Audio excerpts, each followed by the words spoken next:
Well, Donald Trump has arrived in Miami ahead of his court appearance tomorrow. He's expected to be formally indicted over his handling of classified documents. Joining us live now, former White House Chief of Staff and consultant at Bondi Partners, Mick Mulvaney. Mick, good to see you. Thanks for your time. So how significant is tomorrow when stacked up against all of the other court appearances or court notices or legal challenges that Donald Trump is facing at the moment? Or everything else. Pete, it's good to see you. This is a serious one. There's no question about it. This is very different than the charges that were filed against him several weeks back in state court in New York City when he was charged with something related to the hush money payments paid to the porn star who supposedly had an affair with him. This is serious. This is the Department of Justice. It's the FBI investigation. There's over, I think, 500 years of potential jail time behind some of these challenges.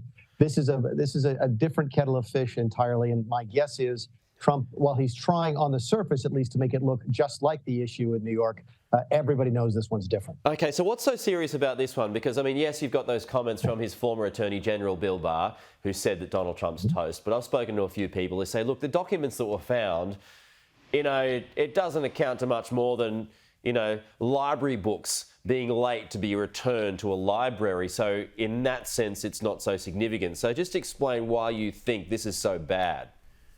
That is the angle that is being discussed here. That's sort of the angle that Trump is playing, that there's no harm and there's no foul.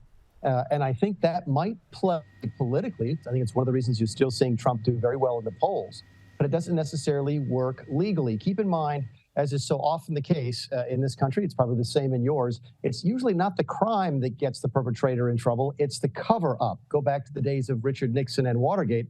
It wasn't really the break-in that got Nixon kicked out of office or resigned. It was the cover-up for that, and that's what this is. They've got him on obstruction of justice, of not giving back the documents when he should have. If he had given back the documents, Pete, when they found out he had them, we wouldn't be having this conversation. Mike Pence has been cleared of the same thing. We expect Biden to be cleared, but it's that cover-up that makes this one different. Right, so, and that's worth reminding our audience too. I mean, it's not uncommon for ex-presidents to have confidential documents at their house or wherever they live after they leave the White House.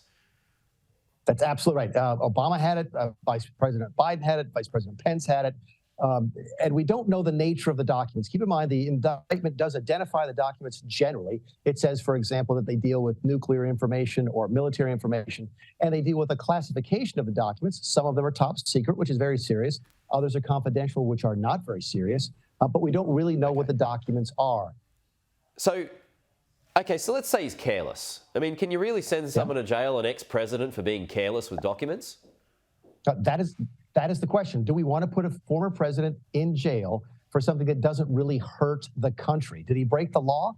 Technically, probably yes. And I think that's what Bill Barr was speaking to. Bill is a lawyer. He used to run the Department of Justice. That's how he sees the world. But politicians and voters might see it differently. It'd be very interesting to see if they go to trial, which I expect them to do, will a jury actually put Donald Trump behind bars for a technical violation of the law? And do you think they will? I really don't think they do, unless there's more evidence that he did more with these documents. There's only 2 examples in the indictment of him showing the documents to anybody. They were staff. It wasn't a foreign intelligence service. It wasn't a foreign government. He did.